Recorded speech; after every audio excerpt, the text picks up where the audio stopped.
During that second push, I also yelled, "My vagina!" And she was like, "I know."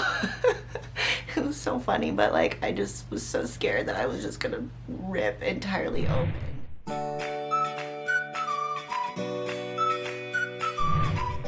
Hey everybody, and welcome to my channel. My name is Anna, and this is where fitness meets balance. Today I'm going to be sharing with you my birth story. It ended up being an unmedicated and unplanned to be unmedicated birth, and I'm going to share with you my experience with it. I hope that you get some good insight on this, whether you are planning to have an unmedicated birth or not. I think it's always good to know what potentially could happen, and I think you'll be surprised that it wasn't nearly as bad as I thought it would be. Please keep watching. Be sure to subscribe to my channel, hit that notification bell so you never miss an update with me, and also please be sure to hit the thumbs up on this video. And without further ado, let's get into the video. So let's jump right in. I woke up in the middle of the night on Saturday, February 6th at 3 a.m. to having some pretty strong contractions, and I kind of waited them out a little bit, and then I started timing them in my pregnancy app. I use the Ovia pregnancy app. Really, I don't use the app for much except for like the weekly updates, and the contraction timer is super helpful. I talked about that app a little bit in my third trimester update, so I'll link that video down below if you want to hear my third trimester update as well. So I started tracking my contractions, and from 3 till about 4:30 I was having pretty strong contractions that were anywhere from 4 to 10 minutes apart. And my midwife, or my midwives, I had a couple, they had all told me that I needed to call the doctor and go in to the hospital when my contractions were 10 minutes apart, lasting for 1 minute or longer for an hour consecutively. Because this was my second birth, they tend to move along much faster than the first. Usually with the first, the rule is like 5-1-1, so 5 minutes apart, lasting for 1 minute for 1 hour straight. With the second birth, at least what my midwives told me, was 10-1-1. So I was getting nervous because it was like anywhere between 4 and 10 minutes apart with these contractions, and I was like, okay, let's go do this. Let's have a baby. So I woke my husband up and I was like, it's time, like we're going to the hospital. So we packed up our stuff. I called my mom in the middle of the night. She came over to watch Ryder, my 3-year-old son, and we left for the hospital. We get to the hospital and check in, and they put us in this like weird little room that wasn't even a real hospital room. Apparently the hospital rooms in labor and delivery were all full, which was crazy. So it was like this split room that there was a couple other patients in. There was like a little curtain divider between us, which I didn't love, but I mean, it is what it is. And once I got there and like laid down and settled down a little bit, my contractions stopped. And I was like, great, this better not be like a false alarm.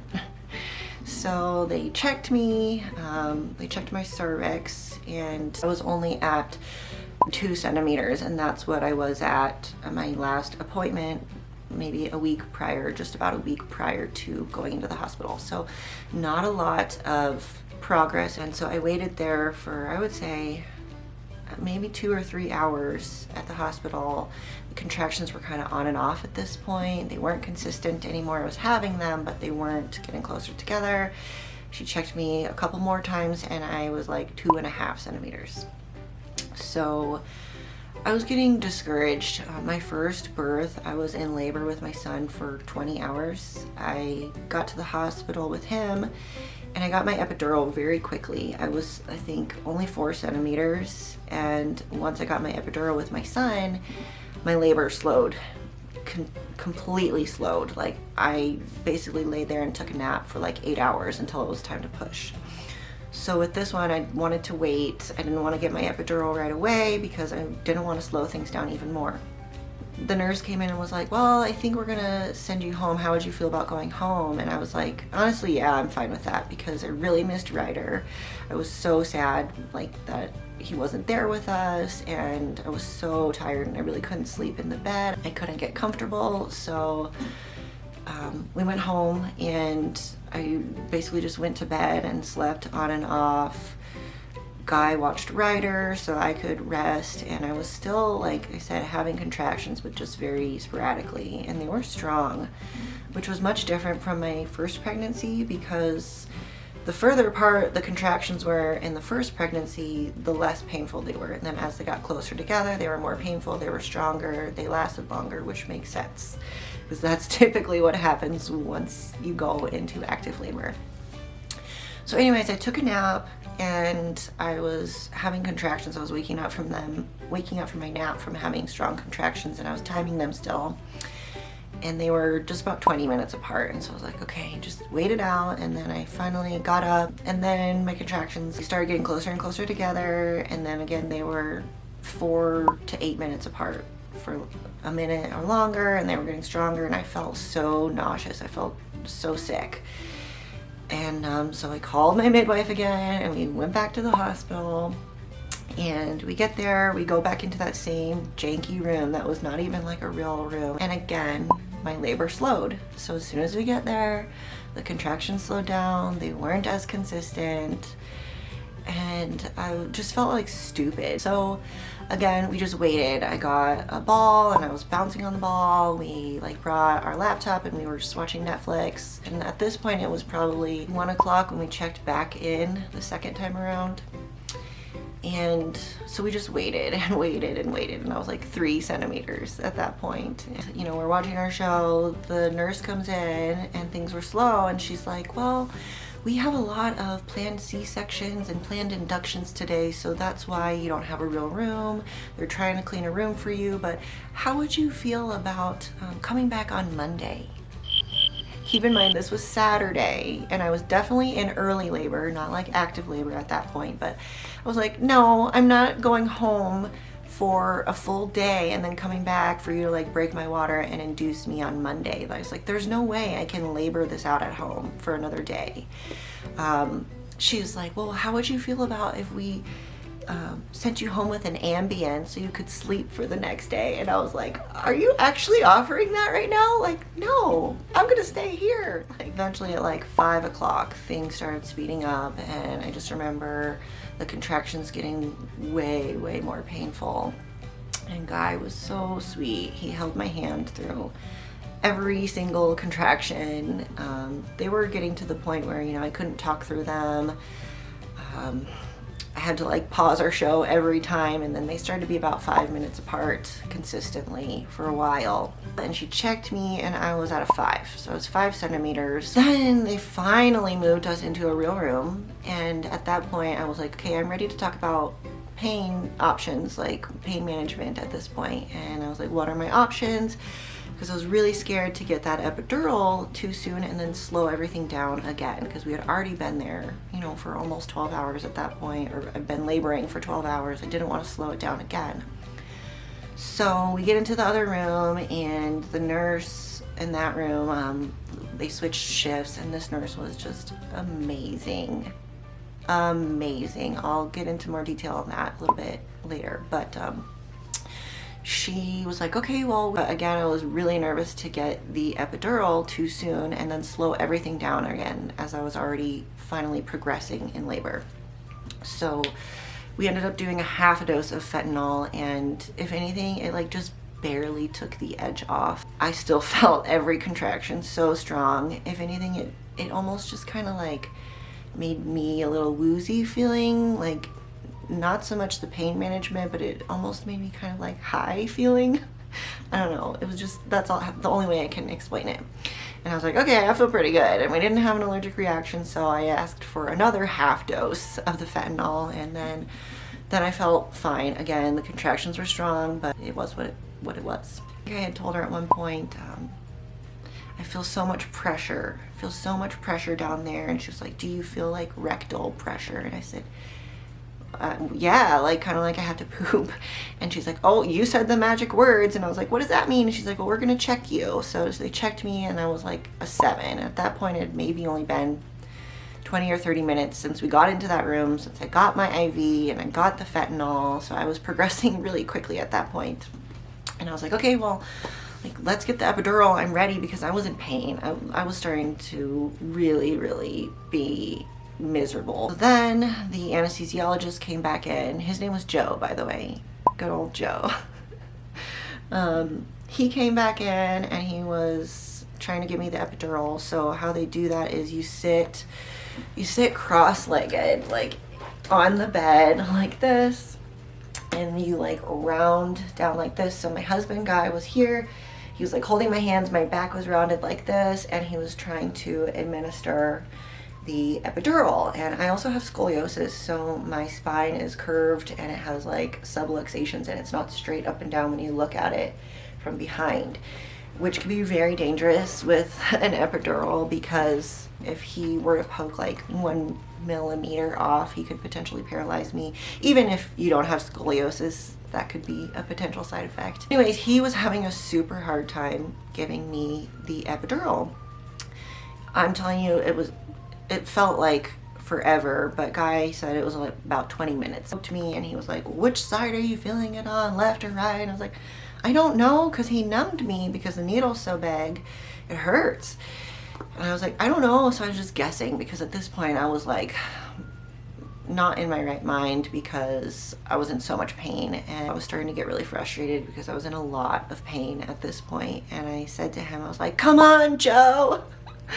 And then immediately after, I turn around like, I'm so sorry, I didn't mean that. I know you're doing your best. And that was like the meanest thing that I said all labor. I mean, at the end, my midwife was like, you didn't even cuss, like you were good, sis. But I felt really bad because, you know, he was just doing his job, trying to be thorough and not paralyze me. And I'm sitting there, and all of a sudden I like feel her head. I could feel her head right there. I like jumped up onto my knees, okay, because I was sitting cross-legged. So I jumped up onto my knees, wrapped my arms around Guy's neck, and I was like, she's coming, like I have to push. And I remember just yelling like, help me, help me. I was screamed help me, because I just didn't know what to do. And then they were like, okay, well, we have to check you. And I was like, no, like, give me the epidural. And they're like, we have to check you. Like, if you feel like she's there, we got to check you. And I jumped up because I thought she was going to like literally just fall out. Like I was going to be sitting on her while I was trying to get the epidural. So that's why I had to jump up. And so they flipped me over. My midwife was there at this point. And next thing you know, I look around, there's like, I thought there was 20 people in that room, but Guy says there was about 10, but they rushed in so fast, like each with something in their hands, you know, like tools and whatever equipment you need to have a baby. And my midwife, Abby, checked me and she was like, oh yeah, you're ready to push. And I was like, well, what about my epidural? Also, I should note that getting an epidural was literally the only part of my birth plan. I didn't have a single other part of my birth plan besides get the baby out safe and I want an epidural.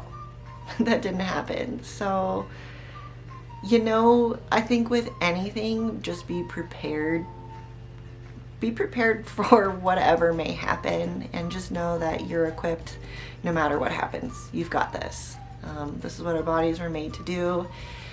The human body, the female body in particular, is just so miraculous and so powerful and amazing.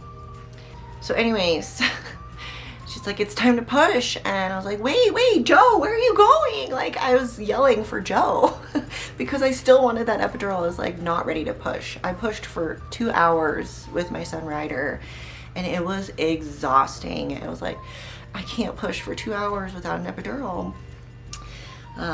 And at that point, Joe was long gone, okay? And I look over to Guy and he's holding my hand and he's like, baby, there's not enough time. We have to push. You have to push right now. And I was so scared, like just fear just like instilled my whole body. But I was like, all right, well, let's freaking do this. So Abby was like, okay, I need you to push. And I could feel her head like right there. It felt better to push than it did not to. Like, the only thing I can equate this to is taking a poop. Like, it feels better once you get it out, right? So I pushed really hard, and it hurt so bad. I could just feel myself stretching, and I stopped because I was scared that I was going to tear. And Abby was like, okay, I know that you're going to want to stop because it hurts. She's like, but you got to just grit through it. And I was like, okay, let's do this. And Guy's holding my hand at this point. Guy is bawling. I've never seen him cry like this. And he was like sobbing, and he was like, I'm so sorry, I'm so sorry. He kept saying sorry to me. And I think I yelled again one more time, help me, like, just somebody help me. And I was like, all right, let's do this. Abby told me to push again, and then I pushed again one more time, and I just like gritted down, and second push, out she came. And during that second push, I also yelled, my vagina. And she was like, I know. It was so funny, but like I just was so scared that I was just gonna rip entirely open. And then baby was there, and immediately we did skin to skin. They like wiped off her back because she's got like that mucus and like that white powdery stuff on her. Baby was nuchal, meaning she had the umbilical cord wrapped around her neck one time. And my midwife said it's a really good thing we didn't break your water, because when they break the water, that basically removes any cushioning that is protecting the baby from choking. So it was really good that I didn't end up asking to have my water broke. I was very much considering it if things didn't speed up on their own. And you know, just like that, like the pain was gone. If anything, the contractions were way worse than the pushing itself. And then of course you have to like birth the placenta, which if you're a first-time mom, nobody told me about that. So like just know that your placenta has to come out of you after you have the baby. So you have to push again, but it's like soft and like goopy, I guess. And my midwife kind of like helped pull it out too. And then they come and they do these fundal checks on you, which is where they're pushing on your belly and you just have like gushing. I'm so sorry if this is disgusting, but I mean, this is birth. this is life. So basically you're like gushing blood as they push out, because they want to make sure that the uterus starts to contract back down to its regular size, because if it doesn't, then it keeps all the blood in there and the blood flow to it, and then you could get blood clots. So they want to make sure that your uterus is shrinking back down, that it doesn't still think there's a baby in there. So they can push on you, and then they push and push and push, and it's so painful. Like that part for me hurt a lot, but it's bearable. Okay, like I literally had my baby with no epidural, and I survived, and you can survive too. A couple tips that really helped me if you're planning on having an unmedicated birth. I'm sure you've done your research, but look up different birthing positions, because I definitely found that in the contractions and they started getting stronger, I was like leaning over the hospital bed like this kind of, and just like pushing my hands down and like bending my knees like this. So that was really helpful. A lot of people say if you have your partner or your nurse or doctor, whatever, put pressure from behind you on your hips, that can be helpful. My nurse who helped deliver the baby, her name was Yelena. Shout out Yelena, you the real MVP. She would put pressure on my shoulders. So she would like stand up kind of above me because I was in the bed, and she put pressure on my shoulders, and that was just so comforting to me. A couple times too, she like put her forehead up to mine, just like this. Unless we were forehead to forehead, and like, you know, COVID, but we're fine, we're both healthy, and everyone's healthy. I didn't care at that point because it was so comforting, and she just kept, she was holding my hand and she kept saying, you're so strong, mama, you are so strong, you're doing great. Those two little phrases were very, very helpful to me and very encouraging. So again, maybe have some like mantras or phrases in the back of your mind. You could tell your partner to say those to you. I remember telling Guy at one point, because she started saying that, I was like, babe, it's really helpful when you say encouraging things to me through each contraction. And so then he started doing that, and he was like, you know, I said, Guy held my hand the entire time through every contraction, and he was so amazing, and he was such a good coach too. He started saying things like, each contraction is just bringing us closer to her, or bringing baby closer to us. Each one is getting us that much closer. And he would say, like, you're doing so great, baby. Like, good breathing, keep breathing. You're doing good. I know it's hard. Try to breathe through it. You're doing a great job. And just saying those things over and over, even if it seems repetitive, like, it was so helpful. I have never had to utilize my breath and like meditation more in my entire life. Keep in mind, I have never taken a birth class. I've never taken a Lamaze class.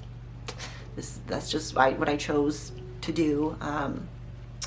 So just breathing through it, finding those mantras, birthing positions, and just know, like, with anything, things can always go unplanned. So that's why, like, I didn't want to have a whole lot of expectations. I really thought I was going to be able to get the epidural, but you know, I didn't, and that's okay, and I wouldn't change it for the world, because it was so incredible, and I feel so powerful and strong. And moms, if you want to share your birth story with me, like, leave your video down below, or if any of this resonated with you, if you had similar experiences or differing experiences, please comment down below, because this is like our superpower. Having babies is our superpower. I gotta say, we are magical creatures, us women are, that we can do this.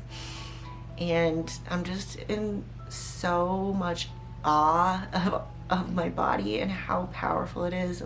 I really struggled with body image at the beginning of this pregnancy. I talked about that in my 3rd trimester video. I also have a video on coping with body image. I'll link that down below as well, but I really struggled with it in this pregnancy and in last. It was really, really hard. And then at the end, I'm just so grateful for what my body is capable of.